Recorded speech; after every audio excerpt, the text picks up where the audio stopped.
আমরা কিন্তু তালের পিঠা বানাবো, এই জন্য 1 কাপ সুজি ভিজায় রাখছিলাম। ভিজানোর পরে এখন আবার 1 কাপ ময়দা দিয়ে দিলাম। আর এখানে কিন্তু নারকেল কুড়িয়ে রাখা হয়েছে, তাল জাল দিয়ে রাখা হয়েছে। আমরা কিন্তু তাল জাল দিয়েই হচ্ছে পিঠাটা বানাই। আর এটা হচ্ছে দুধ, দুধ দিয়ে দেওয়া হবে এখন পিঠা বানানোর জন্য। এখন কিন্তু নারকেলও দিয়ে দেওয়া হবে, চিনি দেওয়া হবে। এখন চিনি দেওয়া হচ্ছে, যার যেমন মিষ্টি পছন্দ তেমন দিয়ে নেবেন। একটু লবণও দিয়ে দেওয়া হয়েছে।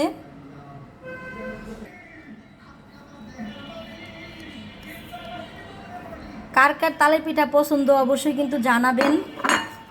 আমার কাকির কিন্তু অনেক বেশি পছন্দ। কাকি বলে প্রতি বছর নাকি একবার হলো তাল খেতে হয় না কাকি?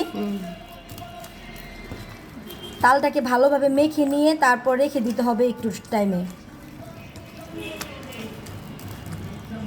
কাকি কিন্তু ভালোভাবে মেখে নিচ্ছে। আর একটু লাগবে মনে হইতেছে আটা, আর একটু পানি দিব। তাই আমরা কিন্তু একটু বেকিং পাউডারও দিয়ে নিব, কারণ এই পিঠাগুলো কিন্তু আপনার গোল গোল করে হবে না, এগুলো হবে তেলের পিঠার মতো একটু বড় বড় করে। এই বেটারটাকে কিন্তু ভালোভাবে মাখতে হবে যাতে কোনো দলা দলা না থাকে। আর একটু রেখে দিতে হবে 10-15 মিনিটের জন্য রেস্টে।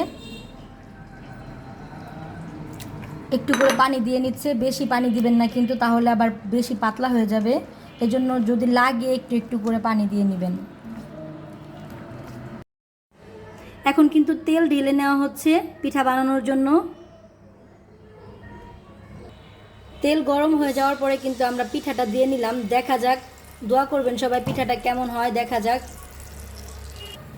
মাশাল্লাহ আমাদের পিঠাটা কিন্তু হয়ে গেছে, প্রায় ফুলে উঠছে।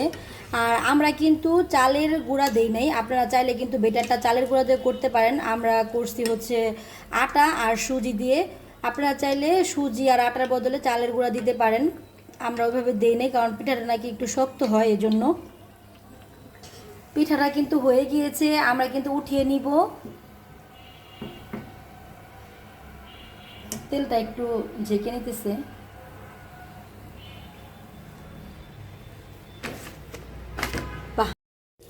এইভাবে আমরা সবগুলো পিঠা বানায় ফেলবো। আপনারা যারা যারা খাইতে চান অবশ্যই আমাদের বাসায় চলে আসবেন। আর আমাদের পিঠা বানানো কেমন হয়েছে অবশ্যই কিন্তু জানাবেন।